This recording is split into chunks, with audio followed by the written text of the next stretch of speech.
लोग जो जुड़े हुए हैं उनको शुभकामना देता हूं। महाराणा प्रताप वो व्यक्तित्व, वो ग्रेट महाराणा प्रताप, जिनको देखने के लिए, जिनको समझने के लिए, जिसमें मेवाड़ की धरती को देखने के लिए जब भी चर्चा होती है दुनिया में, हिंदुस्तान की, तो लोग मेवाड़ की धरती पर आना चाहते हैं, चित्तौड़ को देखना चाहते हैं, उदयपुर को देखना चाहते हैं। और आज आपने बहुत भव्य कार्यक्रम आयोजित किया प्रताप फाउंडेशन ने, इसके लिए मैं आपको बधाई दूंगा। और हमारे इस कार्यक्रम में सीनियर लीडर आदरणीय राजेंद्र सिंह जी राठौड़ साहब उपस्थित हैं, केंद्रीय मंत्री आदरणीय गजेंद्र सिंह जी शेखावत साहब उपस्थित हैं, आदरणीय भंवर सिंह जी भाटी साहब, धर्मेंद्र सिंह जी राठौड़ साहब, राव साहब भिंडर, रणधीर सिंह जी भिंडर साहब, रेवत सिंह जी, सरवण सिंह जी बगड़ी। और प्रताप फाउंडेशन में हमारे साथ जब ये प्रताप फाउंडेशन की स्थापना हुई तब हमेशा आगे खड़े होकर काम करने वाले आदरणीय महावीर सिंह जी सरवड़ी साहब उपस्थित है, राव साहब शाहपुरा उपस्थित है, सब लोग उपस्थित है और ये एक हमारा पूरा परिवार उपस्थित है। मैं आप सबको इतना कह सकता हूं कि देखिए, जिंदगी में सब कुछ वापस आएगा, लेकिन बीता हुआ वक्त कभी वापस नहीं आएगा।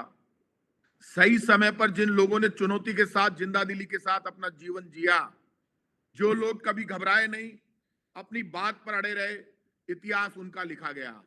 और ये तय बात है, जिंदगी और मौत दो ही सच्चाई है इस दुनिया में।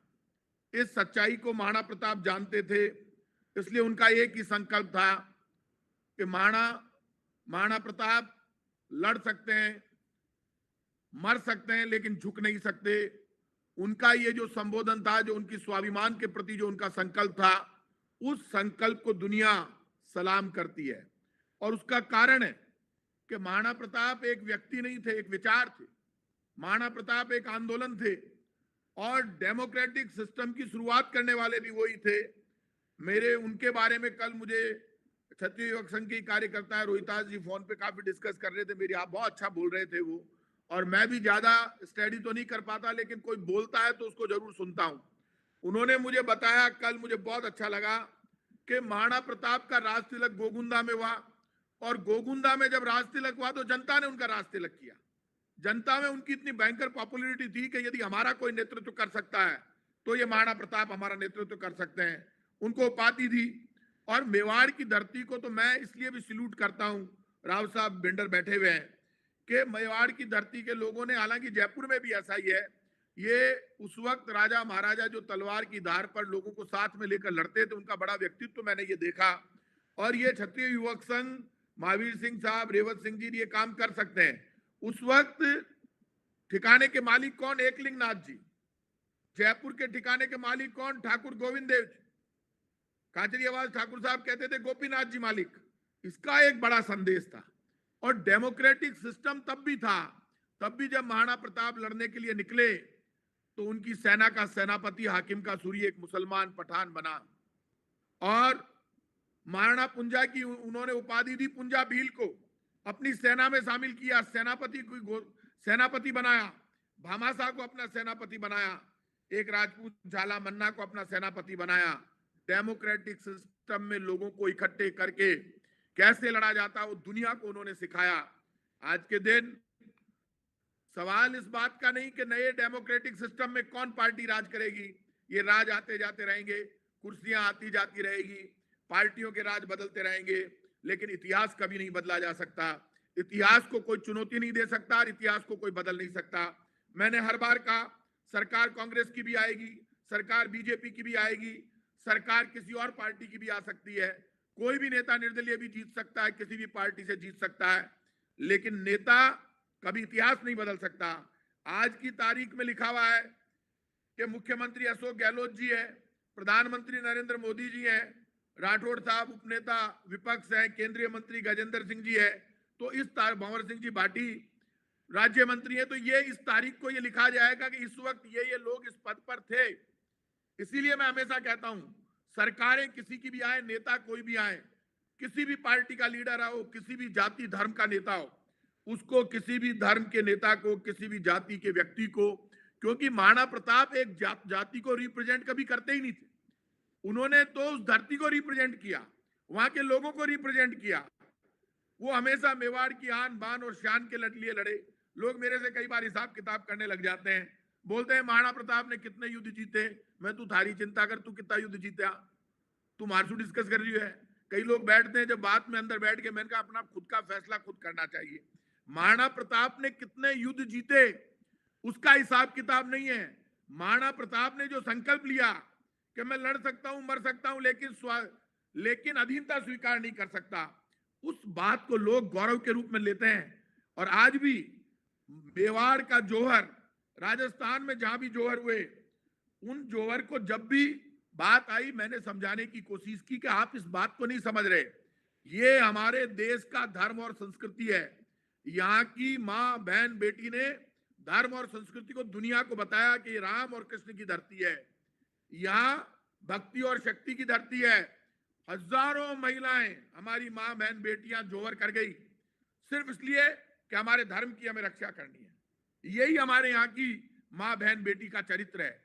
उसको ये आज की नई पीढ़ी जब बात करती है तो उसको पढ़े लिखे आप भी हैं, मैं भी हूं, और आंदोलन में मैं, राठौड़ साहब जेल गए थे, और यहाँ पे कोई होंगे जो लोग जेल गए उस वक्त, तब जब चर्चा हुई तब भी मैंने कहा था अलग अलग ढंग से, अलग अलग तरीके से सब अपने अपने तरीके से व्याख्या करते हैं, लेकिन एक बात तय है, जहां भी कोई गलती करे उसको हमें हमारी बात कहनी चाहिए। वो चाहे किसी भी पार्टी का हो, चाहे वो मेरी पार्टी का हो, चाहे इस पार्टी का हो, चाहे 10-50 पार्टियों का किसी का भी हो।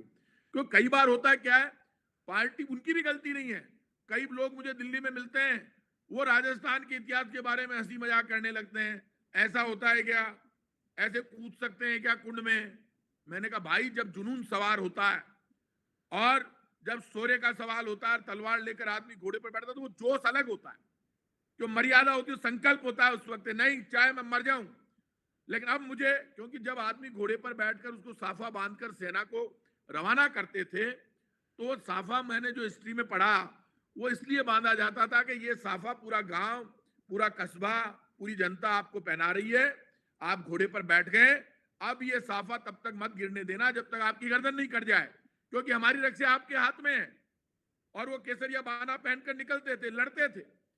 ये गौरव, ये जज्बा आज भी मैं सबसे कहूंगा कि हमें एक बात तय कर लेनी चाहिए।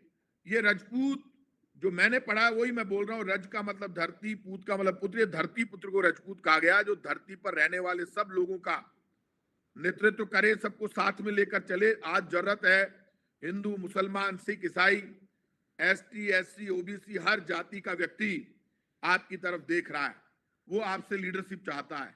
आप कहीं पर भी जहां पर बैठे हैं वहां आपका नेतृत्व बहुत मजबूत है, और आपका नेतृत्व इतना मजबूत है कि आपको जो भी कहीं भी कुछ भी मिलेगा, आप समझ लेना, जिस दिन ये पता चल गया कि आपकी ताकत कमजोर है, हमारी ताकत कमजोर है, उस दिन कहीं पर भी कुछ भी मिलने वाला नहीं है।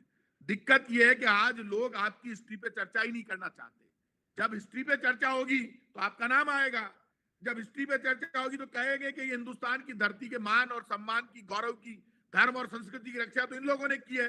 आज भी ये गांव में एक घर में भी बैठा है तो ये निकल जाता है, आकर खड़ा हो जाता है, कहता नहीं कुछ नहीं, जुल्म नहीं होगा, पार्टीबाजी नहीं होगी। इस वक्त पार्टीबाजी से ऊपर उठकर, धर्म से ऊपर उठकर गांव का फैसला होना चाहिए, कस्बे का फैसला होना चाहिए, पूरे समाज का फैसला होना चाहिए। आपकी तरफ लोग देख रहे हैं, लेकिन आपकी बात जिंदा दिली के साथ लोग हमसे स्वाभिमान के रूप में लड़ते हुए देखना चाहते हैं, हमको सच्चाई के साथ। लोग ये मानते हैं कि ये लोग जैसे थे वैसा व्यवहार आज भी इनका होना चाहिए, और वो व्यवहार की उम्मीद आज हर आदमी हमसे कर रहा है। हमको रोते हुए, झुकते हुए देखना नहीं चाहते। वो देखते हैं कि यार नहीं नहीं नहीं यार, यदि यही झुक गए तो हमारा क्या होगा।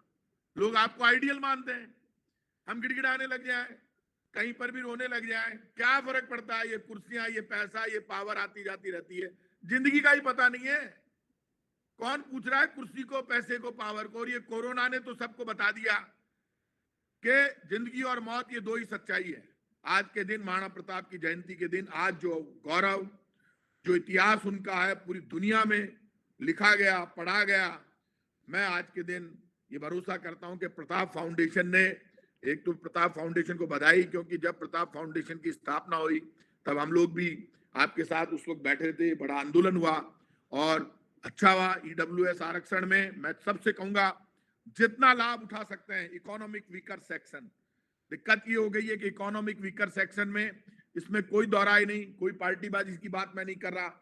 यदि राजस्थान मॉडल स्टेट बनकर देश में लागू हो जाता है तो उसका फायदा सबसे ज्यादा हमारे लोगों को मिलेगा। और मैं सब लोगों से कहूंगा, जहां भी हम बैठे अपने लोगों से कहें ईडब्ल्यूएस का सर्टिफिकेट जरूर बनवाएं और बनाने की, और कोई आदमी हमारा शर्म नहीं करे, कोई फर्क नहीं पड़ रहा, कोई नहीं देख रहा हम साइकिल पे आ रहे हैं, कोई नहीं देख रहा हम 800 पे, हम मोटरसाइकिल पे बैठकर जा रहे हैं, हम पैदल जा रहे हैं, लोग ये देख रहे हैं एंड में सफल कौन हुआ।